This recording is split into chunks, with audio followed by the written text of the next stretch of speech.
اللہ وبرکاتہ۔ بھائی سنت نہ پڑھے، انشاءاللہ سنت پڑھنے کا موقع دیا جائے۔ بسم اللہ الرحمن الرحیم، وبہ نستعین، والصلاة والسلام علی سیدنا محمد وعلی آلہ واصحابہ اجمعین، اما بعد۔ آج ہم سبوں کے لیے یہ خوشی کا موقع ہے کہ اللہ رب العزت کے فضل و کرم سے ہمارے یہاں پر ملک ہندوستان اور عالم اسلام کی مشہور و معروف اور نامور شخصیت شیخ طریقت عارف باللہ اور بندے کی سچی زبان میں مفکر اسلام حضرت مولانا مفتی حامد ظفر صاحب رحمانی دامت برکاتہم، شیخ الحدیث مدرسہ مہد ملت و صدر مفتی مدرسہ مہد ملت مالیگاؤں تشریف فرما۔ حضرت مولانا کا خطاب ابھی یہاں ہوں گا، وہ میرے بھی استاد ہیں اور ہمارے صوبہ مہاراشٹر کی مشہور علمی و دینی و فکری و تحقیقی درسگاہ مدرسہ مہد ملت کے نمایاں اساتذہ میں ایک نام ان کا ہے۔ اللہ تعالی نے انہیں علم و معرفت میں اونچا مقام عطا فرمایا ہے، لیکن اپنے تواضع اور منکسر المزاجی کے ساتھ وہ اگرچہ گمنامی میں اپنی زندگی گزارنا چاہتے ہیں، لیکن یہ بھی سچائی ہے کہ خوشبو پھیلنے سے رکتی نہیں۔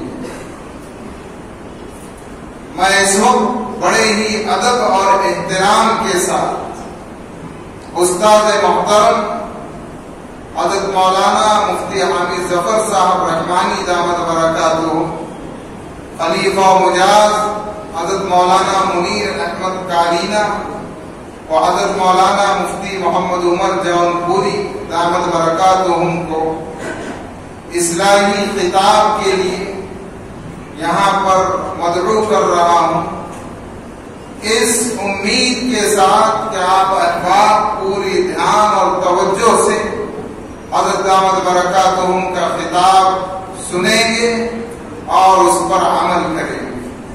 حضرت مولانا مفتی حامد ظفر صاحب رحمانی دامت برکاتہم۔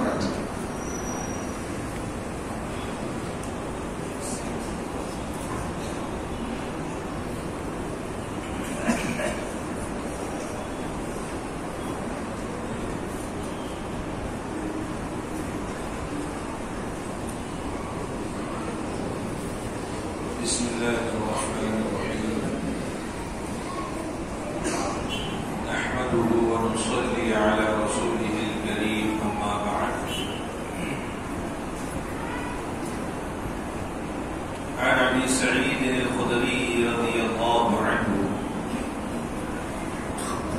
قال قال رسول الله صلى الله عليه وسلم: من أكل طيبا وعمل في سنتي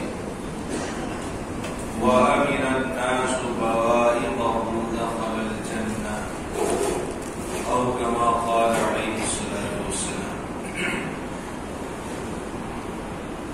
بزرگان محترم اور برادران عزیز، حدیث کی ایک مشہور و معروف کتاب ترمذی شریف ہے، اس کی یہ ایک روایت ہے جس میں آقا مولا سیدنا حضور پاک صلی اللہ علیہ وسلم نے جنت میں جانے کے لیے 3 نسخے ارشاد فرمائے. جنت آخرت میں اہل ایمان کے رہنے کی جگہ کا نام. ہر صاحب ایمان کی یہ خواہش ہے، یہ آرزو ہے، یہ تمنا ہے کہ مرنے کے بعد اس کا ٹھکانہ جنت بنے. دنیا کی زندگی چاہے جیسی بھی گزر جائے، لیکن مرنے کے بعد اللہ تبارک و تعالی راحت و آرام کی جگہ میں اس کو داخلے کا موقع عطا فرمائے. احادیث مبارکہ طیبہ میں حضور پاک صلی اللہ علیہ وسلم نے اور آسان اعمال بتائے ہیں. بندہ جن کی پابندی کرے گا تو اس کے لیے دخول جنت کی بشارت ہے.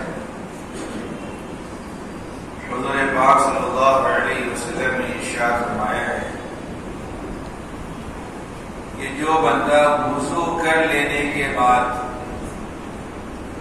ایک مرتبہ اشہد ان لا الہ الا اللہ وحدہ لا شریک لہ واشہد ان محمدا عبدہ ورسولہ، کلمہ شہادت سے کہتے ہیں. سب کو یہ کلمہ یاد ہے. عمل انتہائی آسان ہے.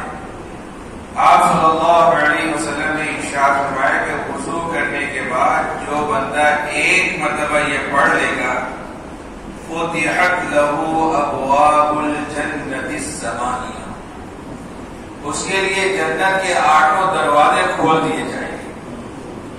انتہائی آسان عمل پر حضور پاک صلی اللہ علیہ وسلم نے جنت کی بشارت اور خوشخبری دی ہے.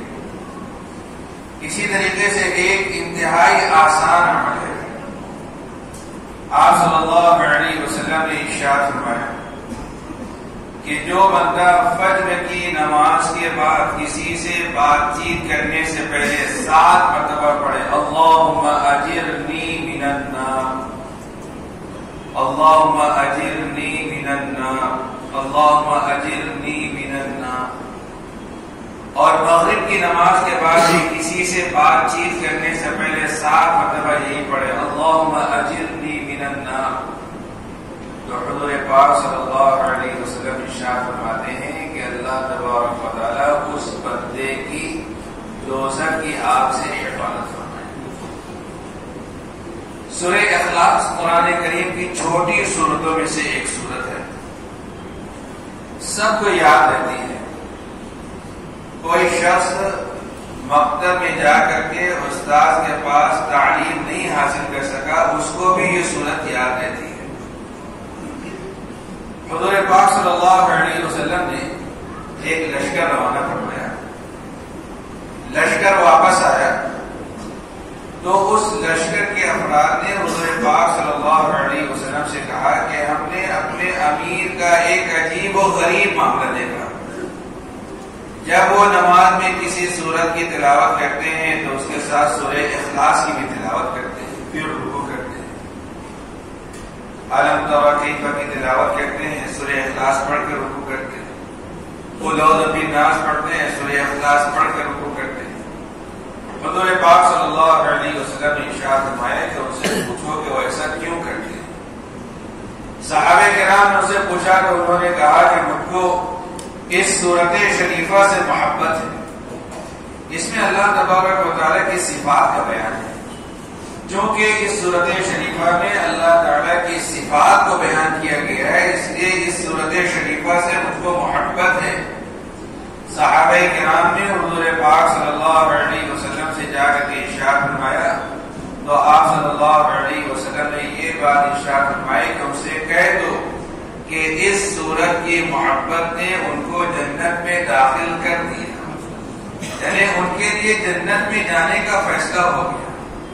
ایک روایت میں ہے کہ جو بندہ 10 مرتبہ سورہ اخلاص کی تلاوت کرے گا اللہ تبارک و تعالیٰ اس کے لیے جنت میں ایک محل بنائے گا. 20 مرتبہ تلاوت کرے گا 2 محل بنائے گا. 30 مرتبہ تلاوت کرے گا 3 محل بنائے گا. حضرت عمر فاروق رضی اللہ عنہ نے اس فضیلت کو سن کر کے کہا کہ اللہ کے رسول صلی اللہ علیہ وسلم ہم تو جنت میں خوب محل بنوائیں گے، کثرت سے سورہ اخلاص کی تلاوت کریں گے اور ہر 10 مرتبہ پر ایک ایک محل جنت کے اندر بھی تعمیر ہوتا چلا جائے۔ تو یہ آسان آسان اعمال حضور پاک صلی اللہ علیہ وسلم نے ارشاد فرمائے ہیں جن کے اختیار کرنے والے کے لیے جنت میں جانے کی بشارت اور خوشخبری ہے۔ ایک حدیث شریف میں آقا مولا سیدنا حضور پاک صلی اللہ علیہ وسلم نے ارشاد فرمایا کہ 2 عمل بہت آسان ہیں، جو بندہ ان کو کرے گا جنت میں جائے گا، لیکن ان کے کرنے والے بہت کم ہیں۔ آپ صلی اللہ علیہ وسلم نے ارشاد فرمایا کہ ہر نماز کے بعد 50 مرتبہ سبحان اللہ پڑھنا، 50 مرتبہ الحمدللہ پڑھنا، 50 مرتبہ اللہ اکبر پڑھنا۔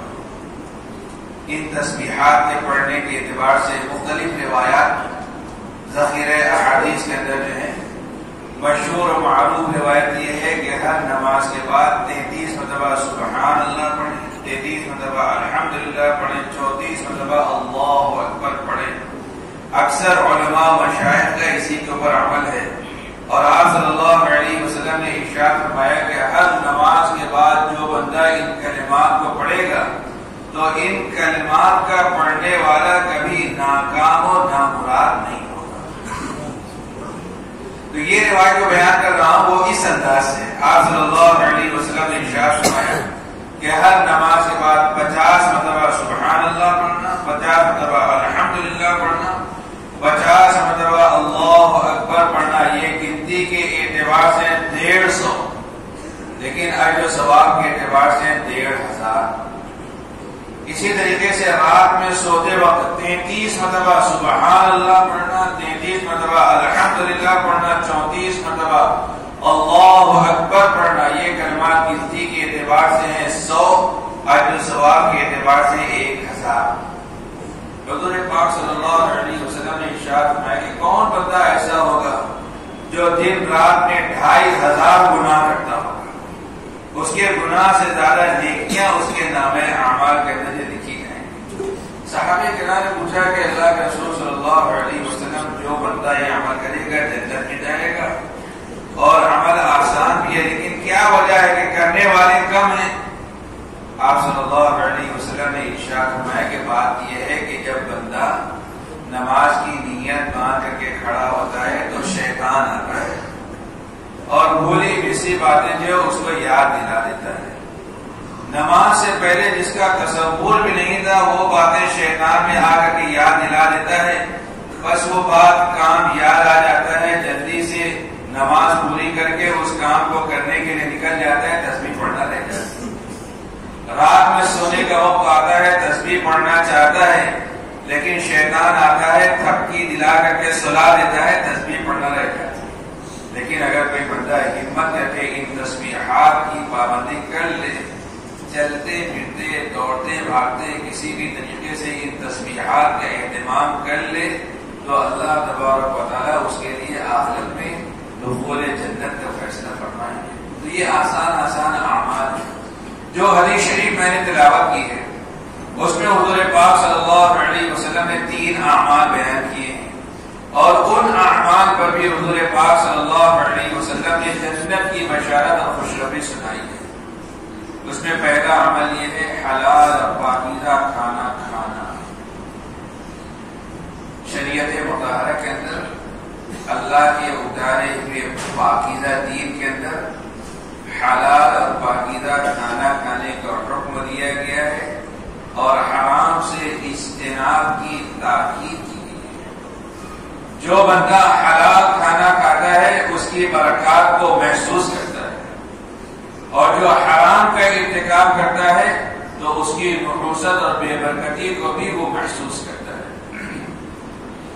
حضور پاک صلی اللہ علیہ وسلم سے حضرت سعد بن وقاص رضی اللہ عنہ نے سوال کیا کہ اللہ کے رسول صلی اللہ علیہ وسلم مجھے کوئی ایسا عمل بتلا دیجیے کہ میں مستجاب الدعوات بن جاؤں۔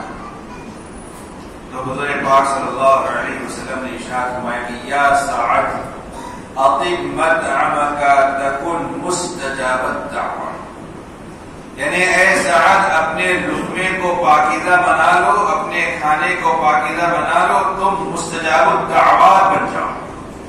مستجاب الدعوات اس شخص کو کہتے ہیں جس کی ہر دعا اللہ تبارک و تعالیٰ کی بارگاہ میں مقبول و منظور ہو، کوئی دعا اس کی جو رد نہ کی جائے، اس کو کہتے ہیں مستجاب الدعا۔ کوئی بندہ عقل حلال کا اہتمام کرے، کھانے میں پاکیزہ چیزوں کو استعمال کرے، تو حضور پاک صلی اللہ علیہ وسلم ارشاد فرماتے ہیں کہ وہ مستجاب الدعا بن جائے گا۔ حضور پاک صلی اللہ علیہ وسلم نے یہ نہیں ارشاد فرمایا کہ لمبی لمبی نمازیں پڑھو، لمبی لمبی تسبیحیں پڑھو، تلاوت قرآن کا اہتمام کرو، رات کے آخری حصے میں اٹھ کر کے دعا مانگو۔ آپ صلی اللہ علیہ وسلم نے بس اتنی بات ارشاد فرمائی کہ اطب مطعمک تکن مستجاب الدعوہ، اپنے کھانے کو پاکیزہ بنا لو، تم مستجاب الدعوات بن جاؤ۔ عقل حلال کی برکات ہیں اور عقل حرام کی نحوستیں ہیں۔ حضور پاک صلی اللہ علیہ وسلم نے ارشاد فرمایا کہ ایک شخص کی ظاہری حالت انتہائی قابل رحم ہے، اس کے بال بکھرے ہوئے ہیں، کپڑے اس کے میلے کچیلے ہیں، اس کی ظاہری حالت دیکھ کر کے کوئی بھی اس کے اوپر ترس کھائے گا، اس کی طرف متوجہ ہوگا، لیکن ایسا شخص ہاتھ اٹھا اٹھا کر کے دعا کرتا ہے اور کہتا ہے یا رب یا رب، لیکن اس کی دعا اللہ تبارک و تعالیٰ کی بارگاہ میں مقبول نہیں ہوتی، سنی نہیں جاتی۔ کیوں؟ مطعمہ حرام، ملبسہ حرام، مشربہ حرام، انا یستجاب لہ، اس کا کھانا حرام کا ہے، اس کے بدن کا لباس حرام کا ہے، اس کا پینا حرام کا ہے، تو اس کی دعا اللہ تبارک و تعالیٰ کی بارگاہ میں کہاں قبول ہو سکتی ہے؟ ایک حدیث شریف میں آقا مولا سیدنا حضور پاک صلی اللہ علیہ وسلم نے ارشاد فرمایا ہے کہ ایک بندہ ایک لقمہ حرام کا استعمال کرتا ہے، اس کی وجہ سے 40 دن تک اللہ کی بارگاہ میں اس کی کوئی عبادت قبول نہیں ہوتی، نہ فرض عبادت قبول ہوتی ہے نہ نفل عبادت قبول ہوتی ہے۔ بندہ حلال کا لقمہ استعمال کرتا ہے، وہ لقمہ پیٹ میں جاتا ہے اور دل کو نورانیت سے بھر دیتا ہے۔ جب دل نورانیت اور روحانیت سے لبریز ہو جاتا ہے تو پھر اعمال صالحہ کے کرنے کا شوق اور جذبہ اور داعیہ اس کے دل کے اندر پیدا ہوتا ہے۔ بندہ حرام کا ایک لقمہ استعمال کرتا ہے، وہ لقمہ حرام پیٹ میں جاتا ہے، لیکن دل کو جو ہے ظلمت سے تاریکی سے جو بھر دیتا ہے، پھر اعمال صالحہ کی طرف یہ طبیعت کا میلان نہیں ہوتا، طبیعت کی رغبت نہیں ہوتی۔ تو پہلی بات آپ صلی اللہ علیہ وسلم نے یہ ارشاد فرمایا حلال اور پاکیزہ کھانا کھاؤ۔ دوسری بات حضور پاک صلی اللہ علیہ وسلم نے یہ ارشاد فرمائی وعمل فی سنتی، یعنی سنتوں پر عمل کرو۔ حضور پاک صلی اللہ علیہ وسلم کی پاکیزہ سنتیں بھی کرنے میں بالکل سہل اور آسان ہے، اور دنیاوی اور اخروی اعتبار سے بے شمار اس کے منافع، اس کے فوائد اور اس کی برکات ہیں۔ حضور پاک صلی اللہ علیہ وسلم نے حضرت انس بن مالک رضی اللہ عنہ سے کہا یا بنی اذا قدرت ان تمسی وتصبح وليس في قلبك غش لاحد فافعل، یعنی اے میرے بیٹے اگر تجھ سے یہ ہو سکے کہ تو صبح و شام اس حال میں کرے کہ تیرے سینے میں کسی کے لیے کوئی کینہ نہ ہو تو ایسا کر، اس لیے کہ یہ میری سنت ہے، میں ایسا کرتا ہوں، صبح و شام اس حال میں گزارتا ہوں کہ میرے سینے میں کسی کے لیے کوئی کینہ نہیں ہوتا۔ اور ارشاد فرمایا کہ ومن احب سنتی فکأنما احبنی، جس بندے نے میری کسی سنت سے محبت کی گویا اس نے مجھ سے محبت کی۔ ومن احبنی کان معی فی الجنہ، اور جس نے مجھ سے محبت کی اس کو جنت میں میری معیت اور رفاقت جو ہے حاصل ہوگی۔ ایک حدیث شریف میں حضور پاک صلی اللہ علیہ وسلم نے ارشاد فرمایا کہ من احیا سنتی عند فساد امتی فلہ اجر شہید، یعنی قوم کے فتنہ و فساد کے زمانے میں جو بندہ میری کسی ایک مٹی ہوئی سنت کو زندہ کرے گا اس کے لیے ایک شہید کا اجر ثواب ہوگا۔ وہ شہید جو میدان جنگ میں جا کر کے اعلاء کلمت اللہ کے لیے کوشش و جدوجہد کرتا ہے، یہاں تک کہ اپنی جان کا نذرانہ اللہ کی بارگاہ میں پیش کر دیتا ہے، اس کو اللہ تبارک و تعالیٰ آخرت میں جو اجر و ثواب عطا فرمائیں گے، وہی اجر و ثواب اللہ تبارک و تعالیٰ سنت کو زندہ کرنے والے بندے کو عطا فرمائیں گے۔ ایک حدیث شریف میں حضور پاک صلی اللہ علیہ وسلم نے ارشاد فرمایا کہ جو بندہ میری کسی ایک سنت پر عمل کرے گا، اکرمہ اللہ باربع خصال، تو اللہ تبارک و تعالیٰ اس کو 4 انعامات سے نوازیں گے۔ پہلا انعام یہ ہوگا المحبت فی قلوب البررہ، نیک لوگوں کے دلوں میں اللہ تعالیٰ اس کی محبت ڈال دیں گے۔ دوسرا انعام یہ ہوگا الہیبۃ فی قلوب الفجرہ، برے لوگوں کے دلوں میں اللہ تبارک و تعالیٰ اس کا رعب ڈال دیں گے، اس کی ہیبت ڈال دیں گے۔ تیسرا انعام یہ ہوگا والثقۃ فی الدین، اللہ تبارک و تعالیٰ سنت پر عمل کی برکت سے دین میں استقامت اور پختگی عطا فرما دیں گے، احکام شریعت پر، اسلامی احکام پر اس کا دل مطمئن ہو جائے گا۔ احکام شریعت پر لوگوں کے دلوں میں کبھی ایسا شک و شبہ پیدا ہو جاتا ہے کہ وہ اس شک و شبے کا اظہار کسی دوسرے کے سامنے کر بھی نہیں سکتا۔ سنتوں پر عمل کی برکت سے اللہ تبارک و تعالیٰ اسلامی احکام پر اس کے دل کو مطمئن کر دیں گے۔ اور چوتھا انعام یہ ہوگا وسعت فی الرزق، اللہ تبارک و تعالیٰ اس کے رزق میں وسعت اور کشادگی عطا فرما دیں گے۔ ایک تو آسان سنتوں کا مذاکرہ کرتا ہوں تاکہ عمل آسان ہو جائے۔ آپ اس کے اوپر جو دھیان دیجیے، توجہ دیجیے کہ عمل کتنا آسان ہے اور دنیا اور آخرت کی کتنی برکات اس عمل کے ساتھ متصف ہے۔ ایک آسان سا عمل ہے سوتے وقت وضو کرنا۔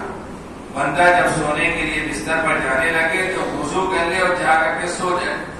وضو کرنے کا نہ تو دنیاوی فائدہ یہ ہوگا کہ دماغ کی رگیں جو ہے تر ہو جائے گی، گہری پرسکون نیند آئے گی، نیند کی خوشامد کرنی نہیں پڑے گی، نیند لانے کے لیے گولیوں کا استعمال کرنا نہیں پڑے گا۔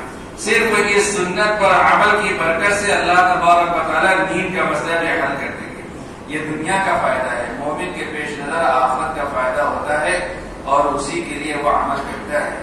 حضور پاک صلی اللہ علیہ وسلم نے ارشاد فرمایا کہ جو بندہ وضو کر کے بستر پر جاتا ہے تو اللہ تبارک و تعالیٰ ایک فرشتے کو متعین کر دیتے ہیں، وہ رات بھر اس کے لیے مغفرت کی دعا کرتا رہتا ہے۔ وضو کر کے سونے والا بندہ نیند کا مزہ لیتا رہتا ہے اور ایک فرشتہ رات بھر اس کے لیے مغفرت کی دعا کرتا ہے۔ ایک آسان سا عمل ہے سلام پہل کرنا۔ دو مسلمان ایک دوسرے سے ملاقات کرتے ہیں تو سلام و جواب کرتے ہیں، لیکن حضور پاک صلی اللہ علیہ وسلم کی سنت آگے بڑھ کر سلام کرنے کی ہے۔ اگر کوئی بندہ سلام پہل کرے گا تو یہ دیکھے گا کہ دل کے اندر جو قدورت ہے وہ محبت سے بدل جائے گی، جو عداوت اور نفرت ہے وہ سب محبت سے بدل جائے گی۔ کسی سے بحث ہو گئی، حجت تکرار ہو گئی، دوسرے وقت آپ اس کو آگے بڑھ کر کے سلام کیجیے تو وہ یہ سوچنے پر مجبور ہوگا کہ اس سلام کرنے والے بندے کے دل میں میری قدر ہے، میری عظمت ہے، میری محبت ہے، جب ہی تو یہ مجھ کو سلام کرتا ہے۔ صرف وہ سلام میں پہل کرنے کی سنت پر عمل کی برکت سے اللہ تبارک و تعالیٰ نفرتوں کو ختم کر دیں گے، محبت عام ہو جائے گی۔ اور بڑا فائدہ یہ ہوگا، حضور پاک صلی اللہ علیہ وسلم نے ارشاد فرمایا البادی بالسلام بریء من الکبر وقریب من الرب، یعنی سلام میں پہل کرنے والا بندہ تکبر سے پاک ہے اور اللہ تبارک و تعالیٰ کا مقرب ہے، اللہ کا قرب اور اللہ کی نزدیکی اس کو حاصل ہے۔ ایک آسان سی سنت ہے وضو میں مسواک کرنا۔ 20-25 روپے کی ایک مسواک ملتی ہے، 2-2.5 مہینہ جو ہے آرام سے چل جاتی ہے۔ مسواک کرنے کی وجہ سے جو ہے دانت صاف ہوتے ہیں، مسوڑے مضبوط ہوتے ہیں، بلغم قطع ہوتا ہے، بہت سے پیچیدہ امراض بلغم کی وجہ سے پیدا ہو جاتے ہیں۔ مسواک کرنے کی وجہ سے بلغم کٹتا رہتا ہے اور کوئی پیچیدہ مرض پیدا ہونے نہیں پاتا۔ یہ دنیا کا فائدہ ہے۔ اخروی فائدہ یہ ہے، آپ صلی اللہ علیہ وسلم نے ارشاد فرمایا السواک مطہرۃ للفم ومرضاۃ للرب، یعنی مسواک منہ کی صفائی کا آلہ اور ذریعہ ہے اور اللہ تعالیٰ کی رضا و خوشنودی کے حصول کا ذریعہ ہے۔ جنت میں لے جانے والے اعمال میں سے تیسرا عمل تیسری بات، تیسری نصیحت آپ صلی اللہ علیہ وسلم نے یہ ارشاد فرمائی کہ اس کی ذات کی اذیت اور تکلیف سے دوسرے تمام لوگ جو محفوظ و معمول ہوں۔ جو بندہ ان تین اعمال کے اوپر عمل کرے گا، ان کی پابندی کرے گا، حضور پاک صلی اللہ علیہ وسلم نے ارشاد فرمایا کہ وہ بندہ جنت میں جائے گا۔ اللہ عز و جل مجھے بھی، آپ تمام حضرات کو بھی کئی باتوں پر عمل کرنے کی توفیق عطا فرمائے۔ وآخر دعوانا